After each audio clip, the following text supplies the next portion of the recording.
শক্তি দেবী দুর্গা পরমা প্রকৃতি ও সৃষ্টির আদি কারণ। প্রতি বছর দেবীর আগমনের জন্য শরতের অপেক্ষায় থাকে বাঙালি হিন্দু সম্প্রদায়। অবশেষে শেষ হল অপেক্ষার প্রহর গোনা। আজ ৯ই অক্টোবর মহাষষ্ঠীর মাধ্যমে শুরু হচ্ছে বাঙালি হিন্দু সম্প্রদায়ের সবচেয়ে বড় ধর্মীয় উৎসব দুর্গাপূজা। হিন্দু শাস্ত্র মতে শ্বশুরবাড়ি কৈলাস থেকে কন্যারূপে দেবী বাপের বাড়ি বেড়াতে মর্তলোকে আজ আসছেন।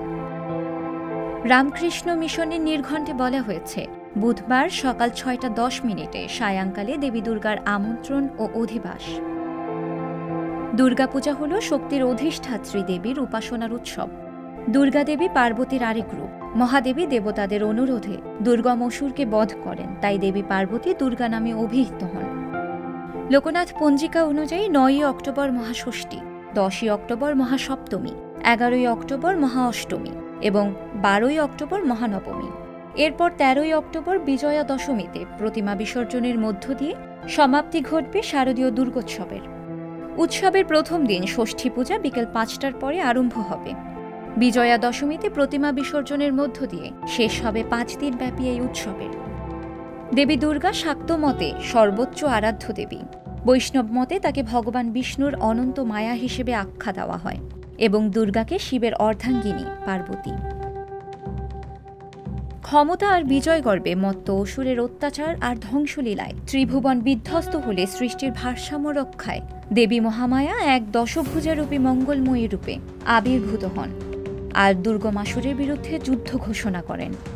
১০ দিনব্যাপী ঘোর যুদ্ধের পর দুর্গমাসুরকে সুতীক্ষ্ণ শূলের আঘাতে বধ করেন এবং সকল মন্ত্র উদ্ধার করেন, তাই দেবী সর্বমন্ত্রময়ী। মহাচণ্ডীতে উল্লেখ আছে, ত্রেতা যুগে ভগবান রাজা রামচন্দ্র দশানন রাবণের সঙ্গে যুদ্ধে রত হন।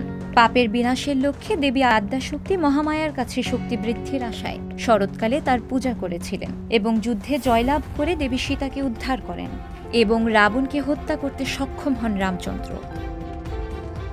সেই থেকে পৃথিবীতে প্রতি বছর শরৎকালে সনাতন ধর্মাবলম্বীরা দুর্গোৎসব পালন করে আসছেন। বাংলাদেশ পূজা উদযাপন পরিষদের সভাপতি জিতেন্দ্র লাল ভৌমিক বলেন, এবছর ঢাকা সহ সারা দেশে পূজা মণ্ডপের সংখ্যা বেড়েছে। সারা দেশে ৩২,৪৬০টি এবং রাজধানীতে ২৪৩টি মণ্ডপে উদযাপিত হবে শারদীয় দুর্গোৎসব।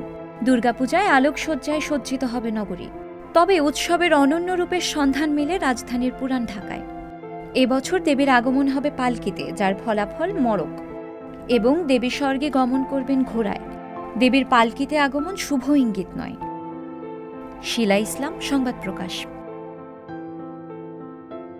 সংবাদ, ফিচার ও অনুষ্ঠানের জন্য ভিজিট করুন সংবাদ প্রকাশের ওয়েবসাইট এবং যুক্ত থাকুন ফেসবুক পেজ ও ইউটিউব চ্যানেলের সঙ্গে।